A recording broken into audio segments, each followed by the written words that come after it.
말씀을 여러분이 쉽게 들을 내용은 아닙니다. 그리고 이 말씀을 들으면서 야, 우리 목사님이 얼마나 성경을 깊이 연구하고 또 얼마나 성경을 탐독을 했는가를 여러분이 아시게 될 거예요.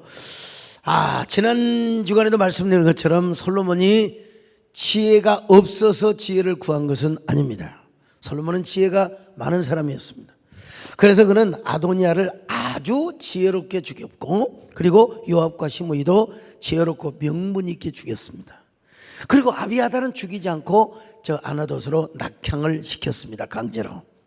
그뿐입니까 여러분? 솔로몬은 참 지혜가 많아가지고요, 애굽 왕 바로와 혼인관계를 맺었습니다. 자, 열왕기상 3장 1절입니다. 시작. 솔로몬이 애굽의 왕 바로와 더불어 혼인관계를 맺어 그의 딸을 맞이하고 다윗성에 데려다가 두고 자기의 왕궁과 여호와의 성전과 예루살렘 주위의 성의 공사가 끝나기를 기다리니라. 자, 여러분 이게 말씀 쉽게 그냥 지나가서는 안 됩니다. 바로 왕이 왜 혼인관계, 솔로몬이 바로 왕과 왜 혼인관계를 맺었을까? 여러분, 그게 정략결혼이요. 뭐 바로의 딸이 죽고 못 살아서가 아니라 사돈관계를 맺으면 서로 피를 흘리지 않아요. 서로 전쟁을 하지 않아요. 그래서 서로 이제 어떻게 사위 녀석의 영토를 침범할 수 있겠습니까? 이때의 바로 왕은 애굽의 21대 왕조의 마지막 왕인 푸수셋네스 2세라고 추측을 합니다. 학자들이 다 뭐 연대로 보면 뭐 딱 맞아떨어져요. 왜냐하면 22대 왕조의 첫 왕인 시삭이 솔로몬의 아들 르호보암 통치 5년에 예루살렘 침략했거든요. 그러니까 그 아버지가 분명하단 말이죠. 자, 열왕기상 14장 25절 같이 봅니다. 시작. 르호보암 왕 제5년에 애굽의 왕 시삭이 올라와서 예루살렘을 치고. 자, 장인과 사이의 관계가 어떤 관계입니까? 멀고도 가깝고 가깝고도 멉니다, 여러분. 나는 우리 남정한 변호사, 남정한 집사를 내 사이로 삼았는데, 내가 7살 때부터 너는 내 아들이고 너는 내 사이감이라고 점 찍어놔서 점 찍은 대로 여러분 사이가 되었어요. 우리 남정한 집사는 머리가 워낙 천재여서 전교에서 1등을 초등학교 때부터 중학교, 고등학교 때까지 1등을 놓쳐본 적이 없습니다. 그리고 경찰대도 남자 수석을 졸업을 하고 서울대 로스쿨을 나왔어요. 그래 지금 변호사가 되어 있는데, 막상 사이가 되니까 조금 약간 어려웠다고 할까? 좀 이렇게 조심성이, 옛날에 야 정원아 임마 이라 그랬는데 지금은 야 임마 정원아 그래 못해요. 그냥 정원아 하긴 해도 옛날에 야 임마 정원아 그랬는데 지금은 야 우리 저 남수인 장로님도 아들하고 통화한 지가 지금 오래됐다고 얘기를 하던데, 여러분, 왜냐면 내 딸을, 사랑하는 딸을 인질로 잡혀줬거든요. 그러니까 얌마 이럴 수가 없잖아 지금. 그런데도 불구하고 손주는 왜 이렇게 예쁜지 모르겠어. 왜 이렇게 예쁜지 모르겠어요. 아무튼 솔로몬도 서로 피를 안 보기 위해서 평화의 관계를 유지하기 위하여, 바로 평화의 관계를 유지하기 위하여 애굽의 바로 왕과 혼인 관계를 맺은 것입니다. 자, 열왕기상 3장 1절로 3절을 쭉 봅니다. 시작. 솔로몬이 애굽의 왕 바로와 더불어 혼인관계를 맺어 그의 딸을 맞이하고 다윗성에 데려다가 두고 자기의 왕궁과 여호와의 성전과 예루살렘 주위의 성의 공사가 끝나기를 기다리니라. 그때까지 여호와 이름을 위하여 성전을 아직 건축하지 아니하였으므로 백성들이 산당에서 제사하며. 아직은 성곽도, 아직은 성전도, 아직은 자기 궁궐도 짓지 않아서 다윗성에 데리고 살았죠. 일단요. 현재로서는 다윗성에. 나중에는 이제 솔로몬 궁궐을 지어놓고 그리 데려갑니다만은, 근데 여기서 제 개인적으로 볼 때 좀 아쉬운 부분을 발견하게 됩니다.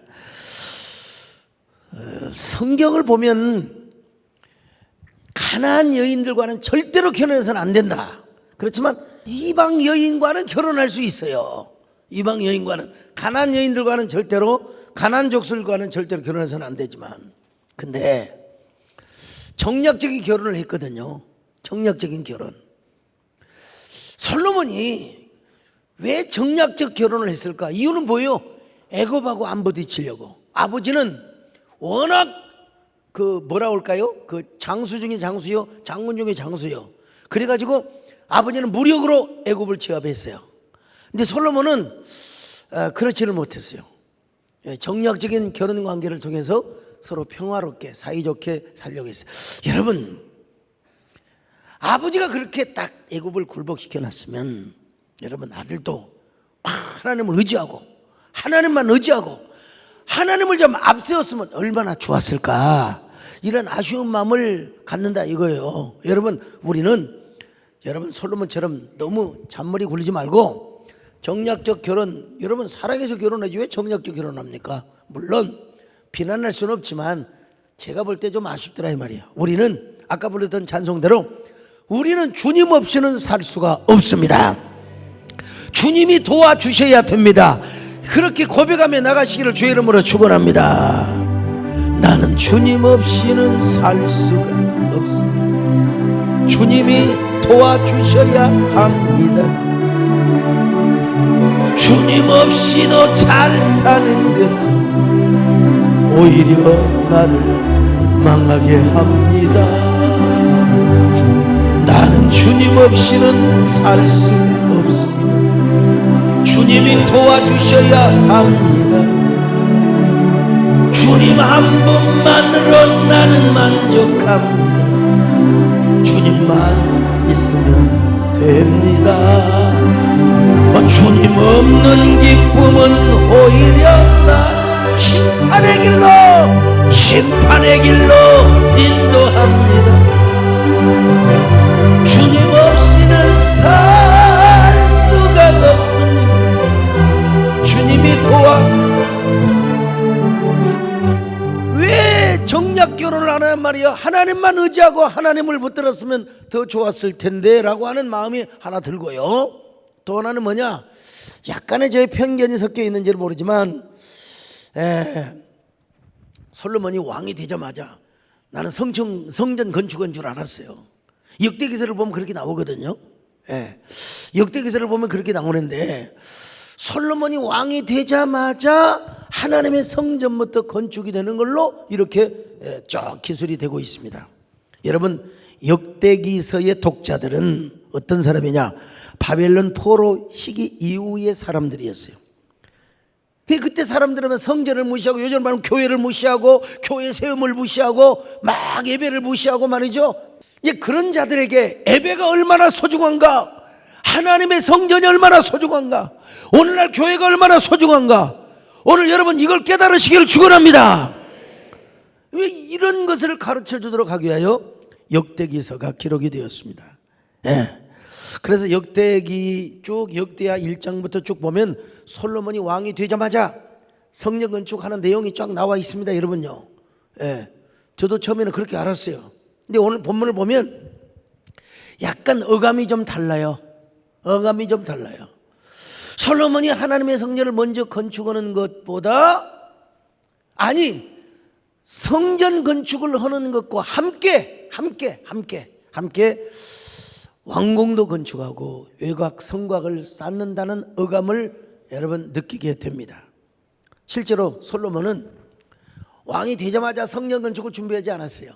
4년 동안 정무적인 감각, 요압을 죽이고 아비아들을 쫓아내고 시므이를 죽이고 이런 이야기들이 쭉 나와. 이런 일을, 정무적인 일을 하고 나서 왕이 된 4년 후에 성전 건축을 준비하고 시작합니다. 자, 열왕기상 6장 1절입니다. 시작. 이스라엘 자손이 애굽 땅에서 나온 지 480년이요 솔로몬이 이스라엘 왕이 된 지 4년 15월 곧 둘째 달에 솔로몬이 여호와를 위하여 성전 건축하기를 시작하였더라. 자, 역대하 3장 2절도 똑같습니다. 시작. 솔로몬이 왕위에 오른 지 넷째 둘째 달 둘째 날 건축을 시작하였다. 넷째 해에 여러분 건축을 시작했다 이 말이에요. 4년 동안 왕권의 안정을 위해서 모든 노력을 다했고, 그리고 나름대로 부귀와 영화를 누렸습니다. 물론은 결과는 미리 기록한 내용일 수도 있지만 솔로몬의 부귀 영화는 대단했어요. 자, 이 역대기보다는 열왕기 상하는 좀 객관성이 있어요. 그러니까 예루살렘이 멸망하고 바벨론 포로 시기에 기록된 책이기 때문에 이스라엘이 왜 망했는가, 왜 이스라엘이 멸망할 수밖에 없는가의 이유까지 설명을 하고 노력한 책이 바로 열왕기상하입니다. 그러니까 열왕기상하는 역대상하보다 조금 더 객관적으로 기록한 책이라고 보면 됩니다. 다 팩트를 이야기하지만 관점이 좀 다를 수 있어요. 근데 여기 보니까 솔로몬이 성전을 먼저 건축하다고 이렇게 딱 빼박아 놓고 쓰면 좋을 텐데 동시에 외곽 성곽도 쌓고 이스라엘 왕궁도 함께 짓는다는 그런 어감을 제가 좀 받았어요. 예. 솔로몬이 그전에는 다윗성에 머물렀는데 다윗성은 좀 조그맣거든요. 그래서 궁궐도 조그맣게요. 그래서 솔로몬은 새로운 성곽을 쌓고 새로운 궁궐을 짓기 시작하는데, 물론 솔로몬 입장에서 이렇게 변명할 수 있어요. 여보시오, 소목사, 당시 그렇게 함부로 말하지 마시오. 성령 건축을 요즘처럼 그렇게 1년 2년 만에 한 줄 아세요? 적어도 7년 8년 걸려요. 7년 8년 걸려요. 예. 그리고 성전 건축과 함께 왕도 짓고 성곽도 함께 쌓을 수 있는 것 아니겠어? 이렇게 이제 변명할 수도 있을지 몰라요. 자, 열왕기상 6장 38절 같이 봅니다. 시작. 11째 불월 곧 8째 달에 그 설계와 시향대로 성전 건축이 다 끝났으니 솔로몬이 7년 동안 성전을 건축하였더라. 여러분, 성전 건축 기간이 7년이요. 그리고 이미 설계도는 다윗이 다 완성해 놨습니다. 그대로 지면 되는 거예요. 자, 열왕기상 7장 1절입니다. 시작. 솔로몬이 자기의 왕궁을 13년 동안 건축하여 그 전부를 준공하니라. 자, 어쨌든 간에 뭐 일반적으로 보면 7년 동안 먼저 성전 짓고 그다음에 13년 동안 또 이제 궁궐을 지었다 이렇게 하면 참 너무 좋지요.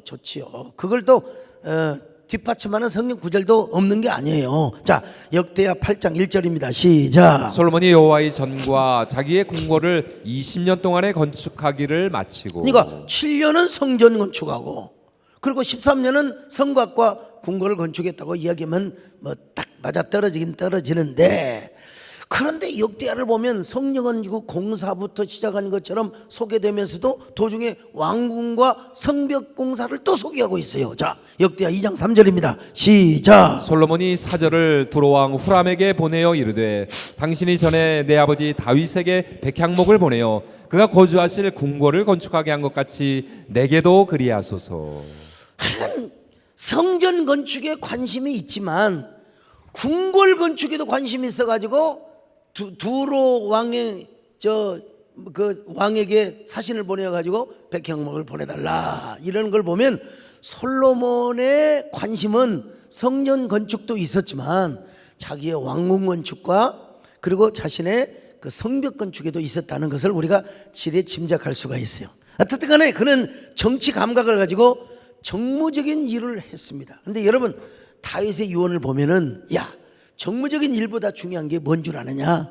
바로 하나님의 전을 짓는 것이다. 자, 역대상 28장 9절로 10절을 같이 봅니다. 시작. 내 아들 솔로몬아, 너는 내 아버지의 하나님을 알고 온전한 마음과 기쁜 뜻으로 섬길지어다. 여호와께서는 모든 마음을 감찰하사 모든 의도를 아시나니 내가 만일 그를 찾으면 만날 것이요 만일 내가 그를 버리면 그가 너를 영원히 버리시리라. 그런즉 이제 너는 삼갈지어다. 여호와께서 너를 택하여 성전의 건물을 건축하게 하셨으니 힘써 행할지니라 하니라. 물론 뒤에 보면 다윗이 요압을 죽이라는 유언도 있고요, 더 여러 유언이 있습니다. 그런데 그보다도 중요한 것이 바로 뭐냐? 여러분, 다윗에게 있어서는 성전 건축의 유언이 가장 중요한 유언이었습니다. 하나님을 만나고 대장부가 되어서 너는 성전부터 건축해라. 이제 그러던 어느 날 솔로몬에게 아마 다윗의 유언이 마음에 다가왔는지 모르겠습니다. 그때가 언제냐? 바로 아마 4년째가 아니겠는가. 그래서 다윗의 마음에 내가 하나님을 가까이 해야지, 내가 하나님을 더 사랑해야지, 요즘으로 하면 내가 더 교회를 사랑해, 그런 마음으로 하나님께 1000번제를 드리기로 작정을 했습니다. 어디로 올라갔느냐? 기브온 산당에 가서 1000번제를 드리기로 작정을 하였습니다. 여러분, 기브온에는 산당이 있습니다. 그리고 그 산당에는 여호와의 성막이 세워져 있어요. 이 산당이라는 말은 히브리 말로 바마, 높은 언덕 혹은 높은 산을 의미하는데요, 이기 바마 사상의 고대 근동의 바로 여신 숭배 사상에서 나온 것입니다. 여러분, 그 고대 근동의 여신들은 점쟁이들이 뭘 좋아해? 대나무를 좋아하는 것처럼 귀신들이 대나무 숲을 좋아하는데 대나무 숲이에요. 그런 것처럼 이 고대 근동의 여신들은 높은 언덕, 하이플레이스라고 하는 높은 언덕을 좋아해요. 거기에 여신들이 임재를 하고 강림을 한다고 생각을 했어요. 그러니까 일반 평지에서는 여신이 내려올 수가 없어요. 일반 평지에는. 우리 교회처럼 저 뒷동산이 있다든지 그러면 여신들이 내려올 텐데 못 내려오니까 뭘 쌓느냐? 인공산을 만들어. 인공산을. 그걸 뭐라고 했느냐? 바로 고고학적인 용어로 지구라트라고 하네요. 지구라트. 자 보세요. 인공산. 자, 인공산 저기 올라가면 맨 끝에 뭐가 있느냐? 바로 이스타라라고 하는 여신을 섬기는 제단이 있다 이거요. 여신을 섬기는 제단이 있어요. 자, 그러므로 여러분, 니무롯이라고 하는 사람이 바벨론 초대 왕인데요. 저 시날 평지에 뭘 만들었느냐?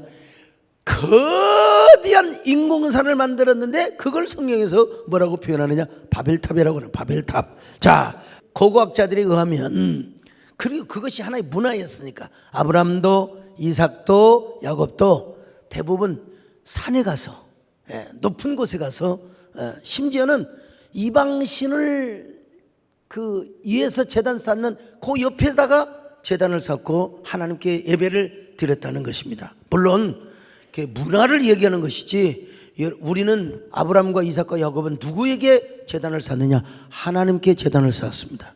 여러분 뭐 비근한 예로 하나님의 성전도 어디에다 지었습니까? 모리아산에. 그 모리아산은 어떤 곳입니까? 아브라함이 이삭을 드렸던 곳입니다. 뭐 부엘세바도 여러 산들이 있겠지만 하나님은 하필이면 모리아산에 가서 제물을 드리라고. 근데 그 제물이 누구요? 바로 이삭이라고 하는 겁니다. 수천 년 전에 하나님이 당신이 지으실 예비하신 바로 그 성전터를 예비하신 거예요. 준비하신 거예요. 거기서 이삭을 드리도록 하고, 그리고 나중에 오르난 여러분 타작마당 아시죠? 천사가 나타나가지고 하나님의 사장 법궤가 움직이고, 여러분 그 귀한 곳에다가 성전을 세우기로 했어요. 그러니까 여러분 그 제단의 크기와 제단의 양은 다르다 할지라도 중요한 게 뭐냐면 누구에게 제단을 쌓느냐가 중요한 거예요. 저 니무롯이 만든 저 바벨탑하고는 비교도 안 돼. 그러나 니무롯은 이방신을 위해서 쌓은 것이고, 여러분 아브람과 이삭과 야곱은 하나님께 경배한 것임을 믿습니다. 니무롯이 되시겠습니까? 아브라함이 되시겠습니까? 여러분 모두 이 시대에 아브라함과 같은 제단을 쌓는 저와 여러분 되시기를 주의 이름으로 축원합니다. 예배부터 회복하시기를 바랍니다. 여러분 기도를 회복하시기를 바랍니다. 내 안에 불 꺼진 심령에 불을 붙이시기를 축원합니다. 여러분이 받은 사명을 존중히 여기세요. 존귀하게 여기세요. 여기서 한 가지 짚고 넘어가야 할 것이 하나 있는데 뭐냐? 자, 열왕기상 3장 3절로 4절 같이 봅니다. 시작. 솔로몬이 여호와를 사랑하고 그의 아버지 다윗의 법도를 행하였으나 산당에서 제사하며 분향하더라. 이에 왕이 제사로 기본으로 가니 거기는 산당이 큼이라. 솔로몬이 그 제단에 1,000번제를 드렸더니. 자, 솔로몬이 왜 기본 산당을 찾아갔을까요? 아직은 성전 건축이 완공되지 않아서 기본 산당으로 찾아간 거예요. 둘째는 여호와의 성막이 거기 세워졌어요. 여호와의 성막이. 셋째는 뭐냐? 오늘 본문의 말씀처럼 기본 산당이 엄청나게 컸습니다. 컸어요. 네. 자, 그러면 산당이 작으면 어떻게 1,000번제를 드릴 수 있겠습니까? 옛날에 과거에 가정재단 쌓고 또 기도원 하신 분들은 1,000번제가 하루에 한 마리씩 그래갖고 한 3년을 드려야 되잖아요. 1,000번제. 근데 이건 한꺼번에 드리는 제사입니다. 한꺼번에 드리는 소를 한꺼번에 1,000마리인데 기본 산당을 제가 가봤지만 한꺼번에 1,000마리를 드릴 수는 없어요. 아마 미드라시를 보니까 3일 걸렸다고 그러고 어떤 구약학자는 뭐 일주일 걸렸을까 추정을 하는 건데 아마 하루에 드리기는 쉽지는 않았을 것이다.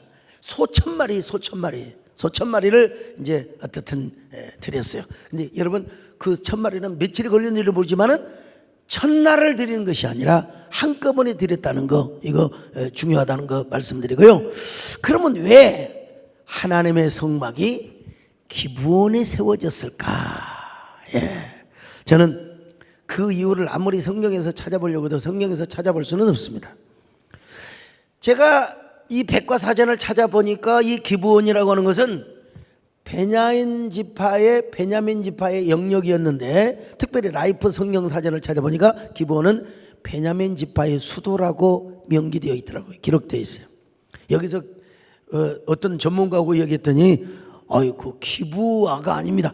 기브아하고 기브온은 달라요. 기브아는 사울이 통치했던 행정구역상 이스라엘의 수도고, 기브온은 바로 베냐민 지파의 행정 수도였다는 것이죠. 자, 한번 여호수아 21장 17절을 한번 보실까요? 시작. 또 베냐민 지파 중에서는 기브온과 그 목초지와 게바와 그 목초지와. 자, 여러분 베냐민 지파가 다스리고 있던 것이라 이 말이죠.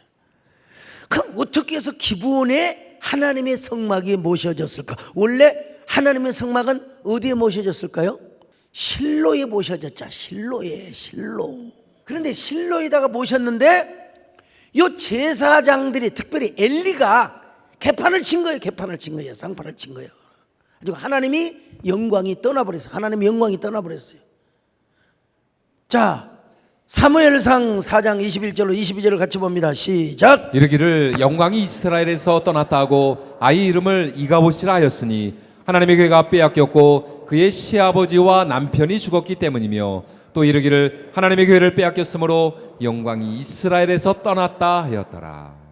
인간적으로 볼 때는 하나님의 언약궤가 뺏긴 것처럼 보이지만 실은 하나님 편에서 볼 때는 뺏긴 게 아니요, 하나님의 영광이 떠났어요. 이걸 바로 뭐라고 하느냐, 이가봇 사상이라고 하는데요. 이가봇 사상.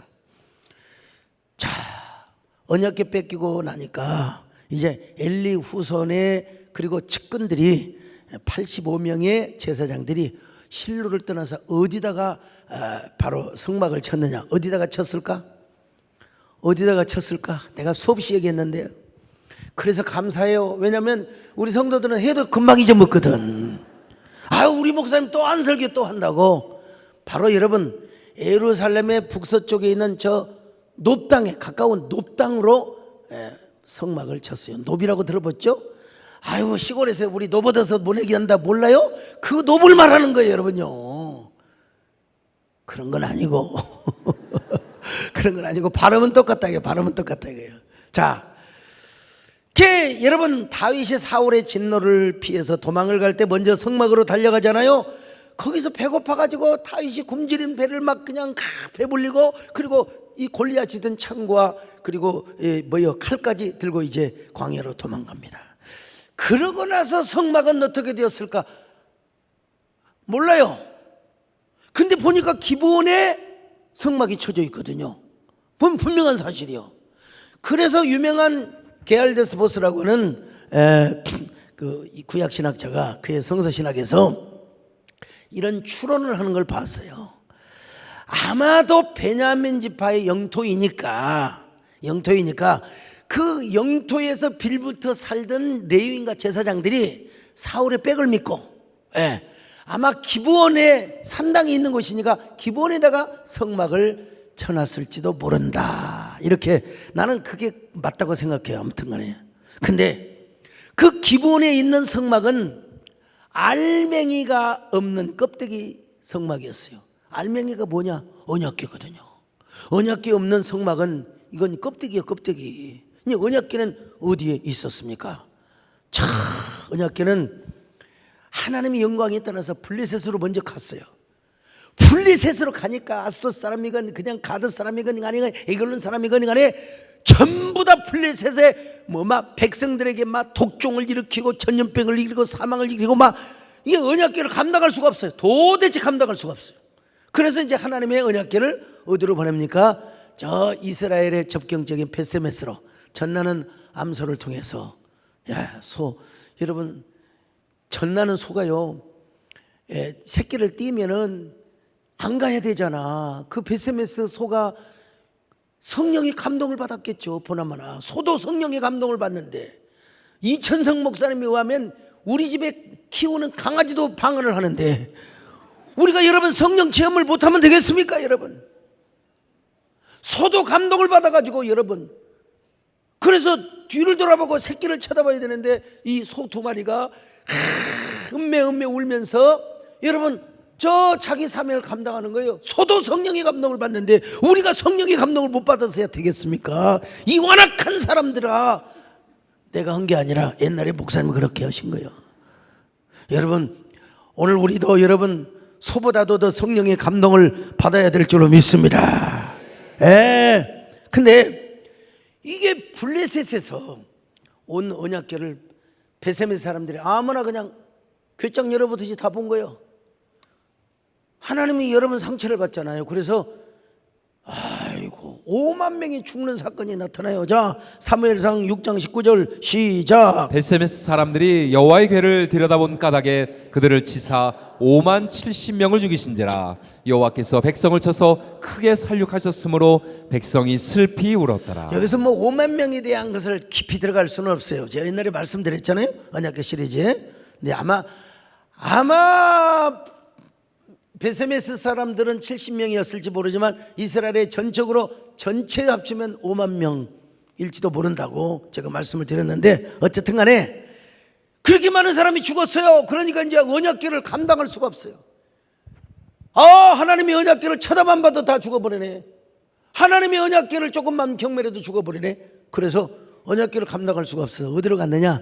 마침내 기럇 여아림이라고 하는 것이, 기럇 여아림, 거기도 산당입니다. 여러분, 지금도 가보면 높은 산 위에 있는데 기럇 여아림이라고 하는 아미나답의 집에 몇 년 동안, 어떤 데는 또 사무엘상 또 7장을 보면 20년이라고.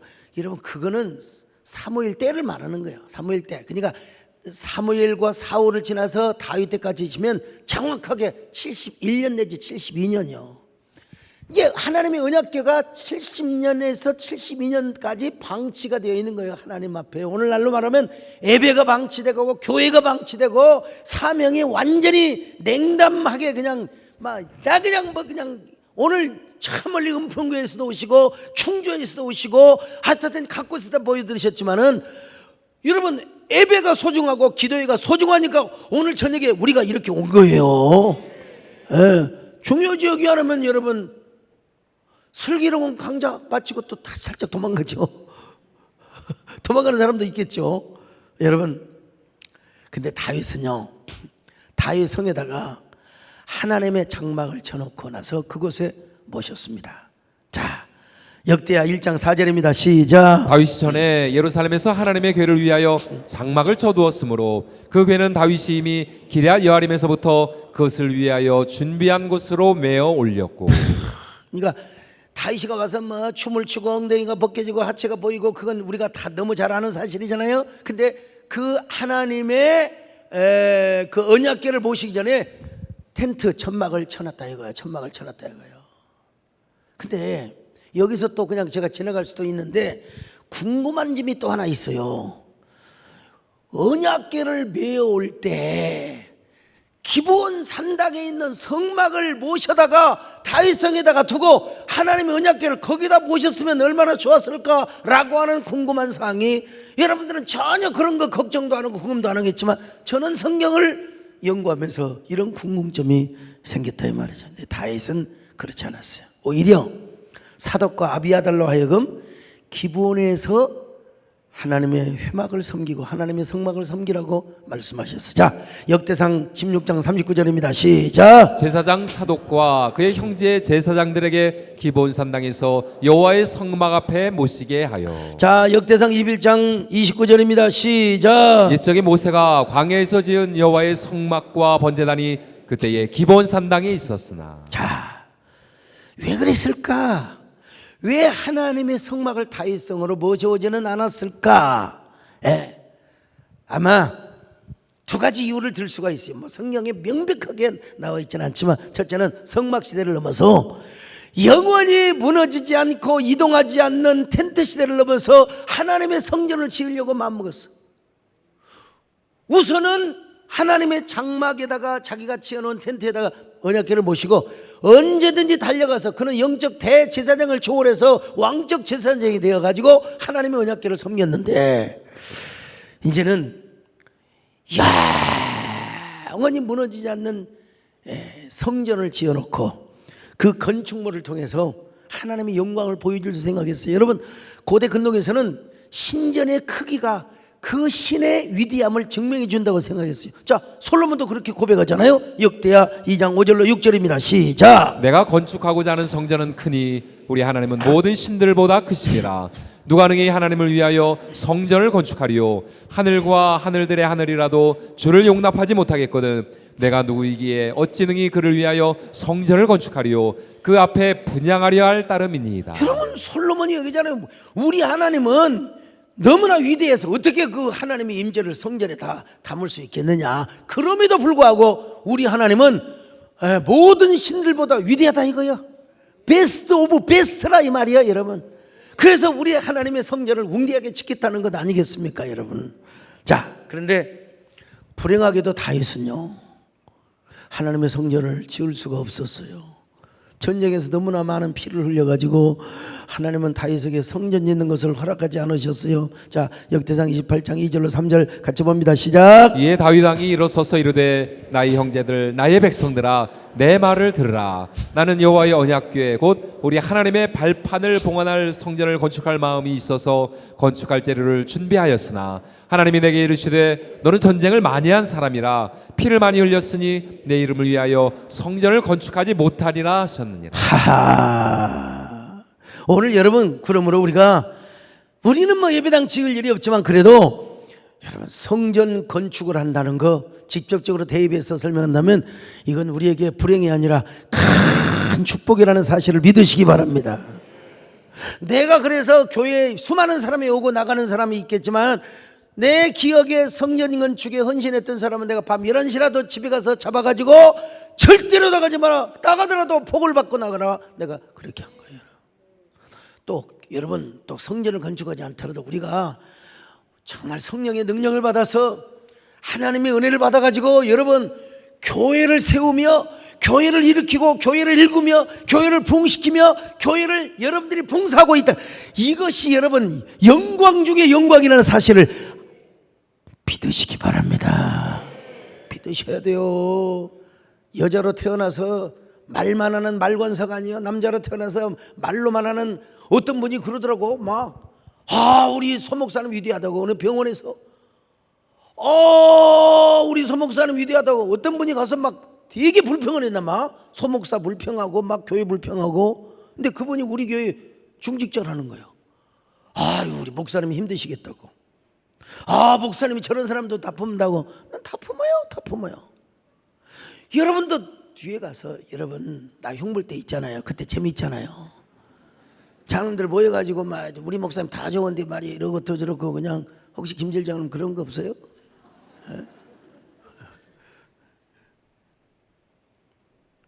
여러분, 교회를 섬길 수 있다는 거, 할렐루야.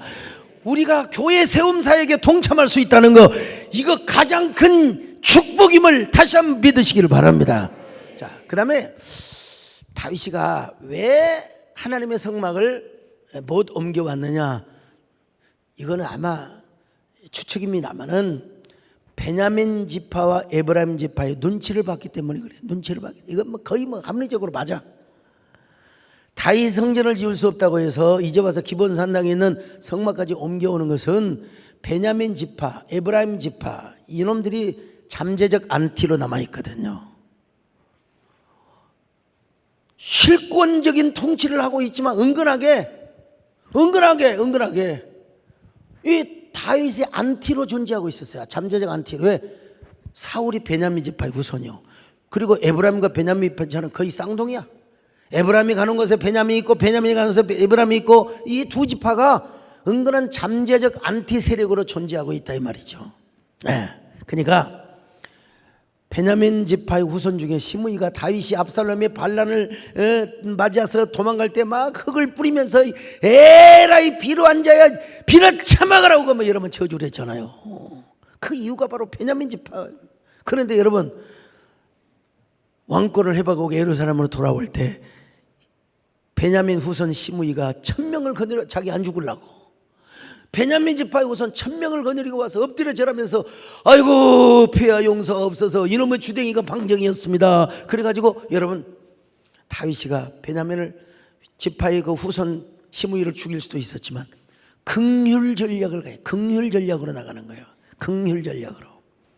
아마 그렇기 때문에 베냐민 지파와 에브라임 지파의 자비를 베푸는 긍휼 전략으로 산당에 있는 기브온 산당에 있는 성막을 모셔오지는 않았나. 이런 성경적 합리적 추측을 해봅니다. 어쨌든 여러분 다윗은 성전을 건축하고자 열망했지만 하나님께서는 성전을 짓지 못하도록 했어요. 이 얼마나 불행입니까? 그런데 다행스럽게도 다윗 말고 솔로몬에게 성전을 건축하겠다고 하나님이 약속을 시켜준 거예요. 여러분 자녀들에게 유언을 남기세요. 신앙생활하면서 절대로 교회 건축하는 교회에서 옮기지 마라. 그리고 교회당을 건축하고 교회당을 세우는데 너희들은 정말로 우선순위를 다해서 최선을 다해야 된다. 그리고 예수만 믿고 구원받는 것으로 끝나는 게 아니야. 너는 언제나 사명자가 돼. 어디를 가든지 교회 앞장선 일꾼이 되거라. 이게 하나님의 언약이고 명령인 줄로 믿습니다. 어쨌든 솔로몬에게 유임을 해줬어요. 자, 역대상 28장 4절로 7절을 같이 봅니다. 시작. 그러나 이스라엘의 하나님 여호와께서 전에 나를 내 부친의 온 집에서 택하여 영원히 이스라엘 왕이 되게 하셨나니 곧 하나님이 유다 지파를 택하사 머리를 삼으시고 유다의 가문에서 내 부친의 집을 택하시고 내 부친의 아들들 중에서 나를 기뻐하사 온 이스라엘의 왕을 삼으셨느니라. 여호와께서 내게 여러 아들을 주시고 그 모든 아들 중에서 내 아들 솔로몬을 택하사 여호와의 나라 왕위에 앉혀 이스라엘을 다스리게 하려 하실세. 내게 이르시기를 내 아들 솔로몬 그가 내 성전을 건축하고 내 여러 뜰을 됐습니다. 만드니. 여러분요, 이제 솔로몬을 통하여 하나님이 건축하겠다는 거예요.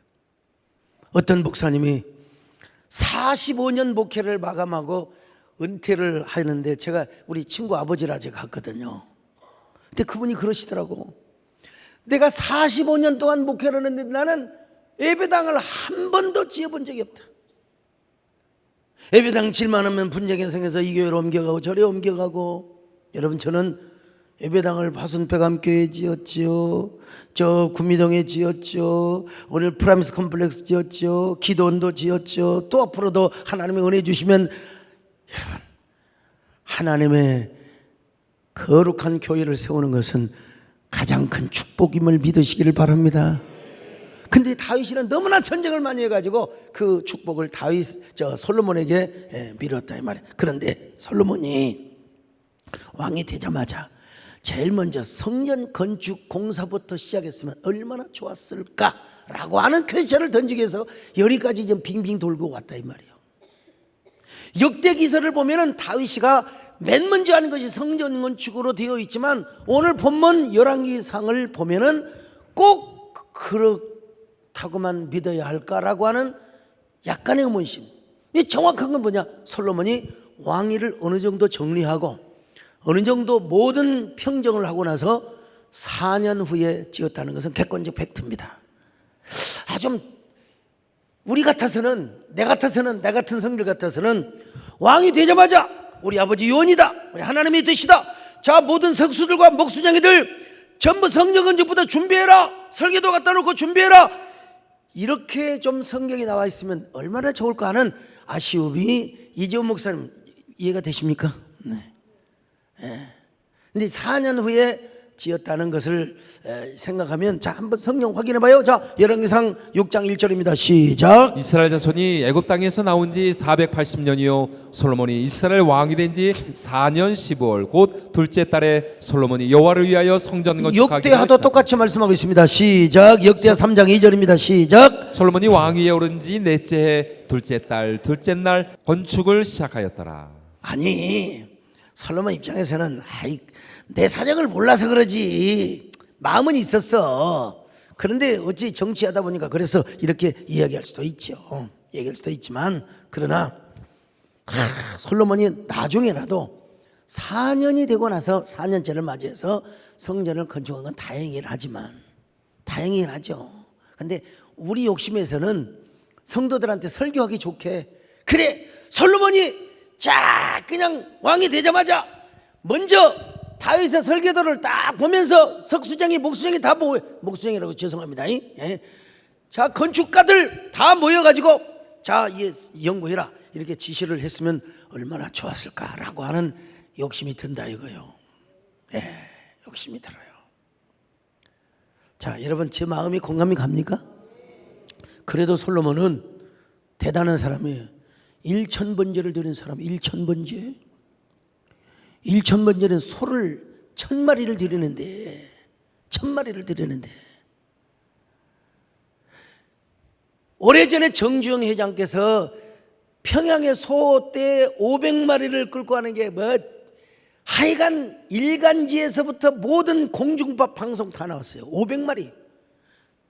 그런데 적어도 여러분 3000년 전에 소를 1000마리를 한꺼번에 드렸다. 기본 산당에서. 이거 대단한 겁니다. 그런데 왜 그랬을까? 왜 그랬을까? 아마 저는 그 영적인 목마름, 그리고 어떤 자신의 한계, 이걸 솔로몬이 깨달았을 것이라고 봐요. 예.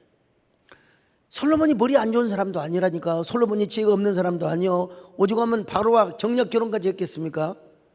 아도니아를 아주 지혜롭게 죽이고 모든 걸 다 처리한 걸 보면은 솔로몬이가 지혜로운 사람이요. 그런데 자신의 한계를 느꼈을 거예요. 그리고 다윗의 유언을 아마 생각했을 거예요. 그러니까 여러분 1000번제를 드리고 나서 하나님께서 솔로몬한테 내가 너에게 뭘 줄까? 내가 너에게 뭘 줄까? 물어봤을 때 여러분 하나님 앞에 뭘 구했습니까? 하나님 저에게 지혜를 주옵소서. 한계를 느껴. 여러분 주 자신도요 목회하면서 참 저의 부족함을 많이 느낍니다. 저희 부족함을 많이 느껴요.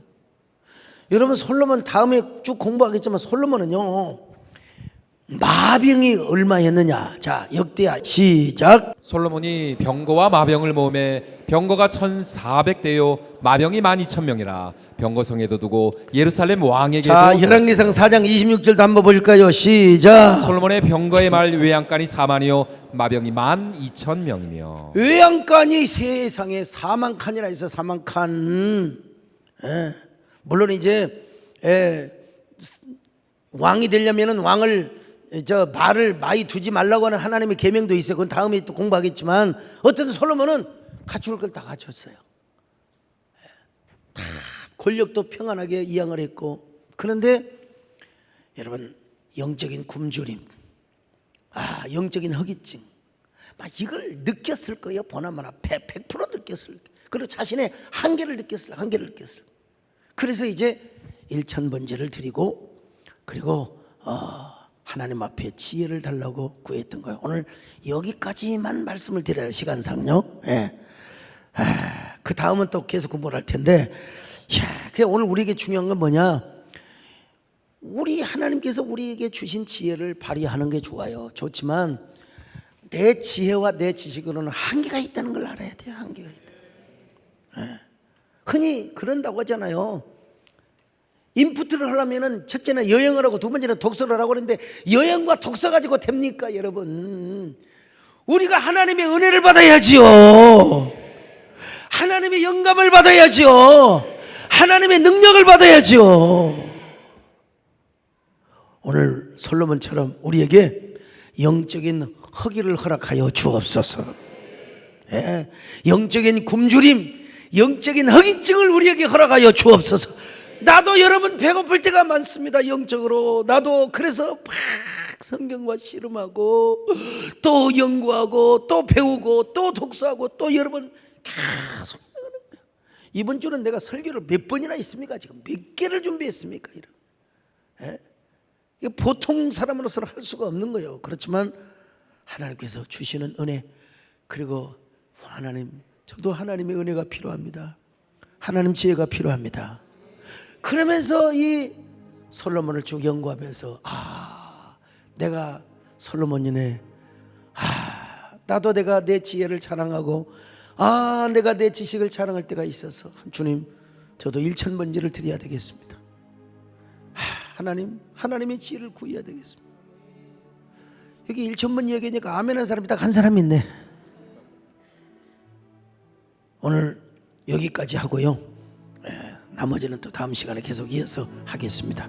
우리 모두 솔로몬처럼 허기증을 느끼시기를 바랍니다. 배고픔을 느끼시기를 바랍니다. 자신의 한계를 느끼시기를 바랍니다. 주님을 왕으로 섬긴다 하면서도 때때로 넘어지고 실패합니다. 그때마다 초라한 누더기 옷을 입고 주님께 엎드려 회개합니다. 주님의 보혈로 씻어 주소서. 그렇지 않으면 찬양할 수 없어요. 주님의 손으로 만져 주소서. 그렇지 않으면 예배할 수 없어요. 주여 내 속에 청한 마음을 창조하시고 정직한 영을 새롭게 하소서. 주여 나를 다시 회복시켜 주시옵소서. 주님 사랑으로 채워주소서.